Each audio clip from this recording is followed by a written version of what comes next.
Исходя из заголовка видео, несложно понять, что сегодня я постараюсь донести до вас не только плюсы, но и минусы мотивационных видео, подкастов и цитат.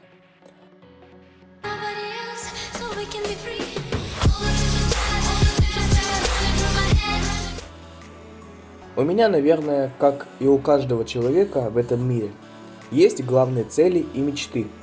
Есть огромнейшее желание достигнуть их и получить значимый результат. Естественно, я начал с нуля идти к цели. В будущем я хочу делать деньги в интернете, занимаясь своим YouTube каналом, продвижением различных блогов и сайтов. То есть я буду помогать блогерам продвигать их товары, услуги, каналы и блоги в интернете. Сейчас ближайшая для меня задача – подключение монетизации в YouTube. Блог в интернете – это тот же самый бизнес. Его создать легко, а продвинуть и масштабировать сложно. Все дело в жестокой конкуренции. Появилось множество блогеров, и в самом начале очень сложно пробиться в тренды. Выиграть в таком случае возможно, если ты делаешь шикарный контент для людей. И я считаю, что это честно. Слабые блогеры уходят, обвиняя YouTube в том, что он их вообще никаким образом не поддерживает. А сильные блогеры продолжают снимать видео, они учатся на своих ошибках, анализируют прошлые видосы и исправляются. Даже я сам со стыдом смотрел свои первые видосы. Сейчас мне их показывать кому-нибудь реально стрёмно. Я заметил, что раньше из-за плохого микрофона мой голос был хриплым, а еще я неправильно монтировал видосы. Резко обрезал запись голоса, и мною сказанные слова тупо обрубались. А еще бесит, что на некоторых видео стоит громкая музыка на заднем плане. Наверное, раньше не понимал, что она уши режет. И поэтому большинство юзеров просто пропускают эти видео. Как вы видите, я исправился. Ради эксперимента можете сравнить это видео с каким-нибудь другим видео на канале. Таким образом, с истечением некоторого времени меня можно будет назвать опытным ютубером, который набил шишки на всем своем пути. За несколько месяцев стать хорошим блогером и выйти на стабильный доход $1000 в месяц почти невозможно. Но представьте, каких результатов можно добиться, если достичь этой главной цели. Именно поэтому я работаю на долгосрок.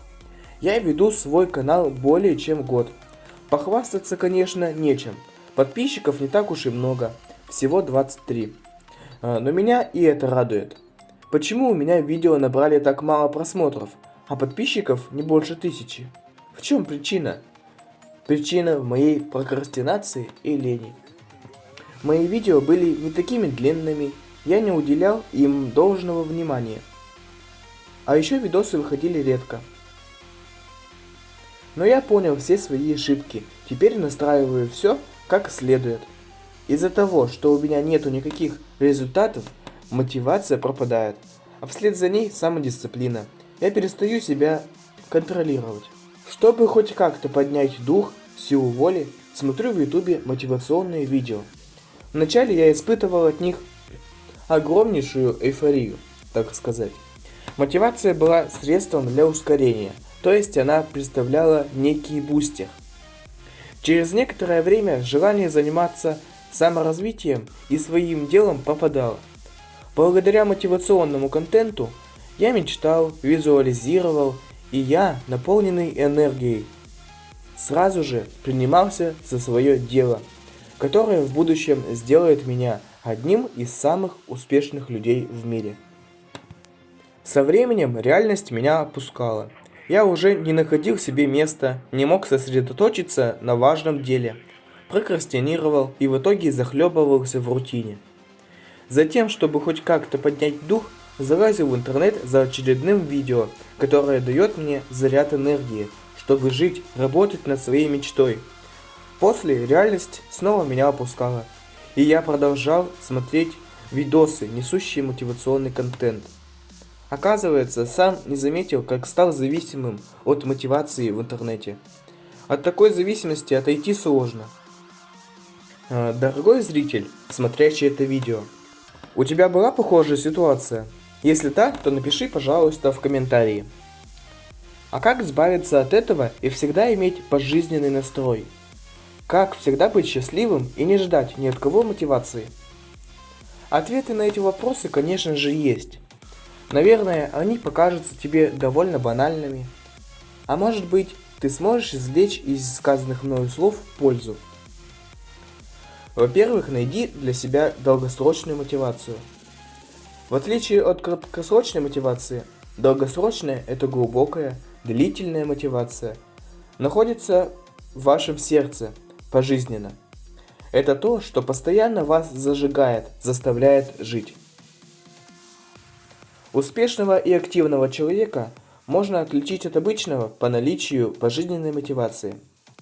Лично я считаю, что именно долгосрочная мотивация – это некий стержень, благодаря которому человек становится самодисциплинированным и достигает многого в его жизни.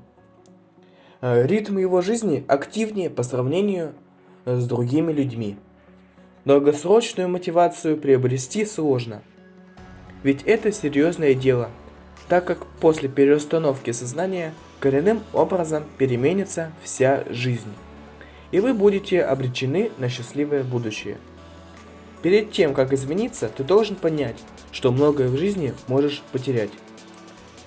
Эти слова верны, потому что становление личности проходит через ошибки и риски. У тебя должна быть четкая цель, мечта и осознание того, зачем тебе это нужно.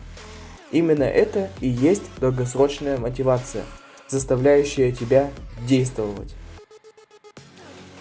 Найди долгосрочную мотивацию, то, что будет зажигать тебя всю жизнь. Не увлекайся чрезмерно мотивационным контентом. Живи не только будущим, но и настоящим. То есть важно как мечтать, визуализировать, так и действовать. Иначе мечты никогда не осуществятся. Работайте над собой. Чувства, эмоции и гормоны не должны управлять тобой, поэтому самодисциплина очень важна. На этом все. Надеюсь, я дал вам много полезной информации. Чтобы дальше получать от меня свежий контент, обязательно подписывайся на канал и поставь лайк. Буду действительно благодарен.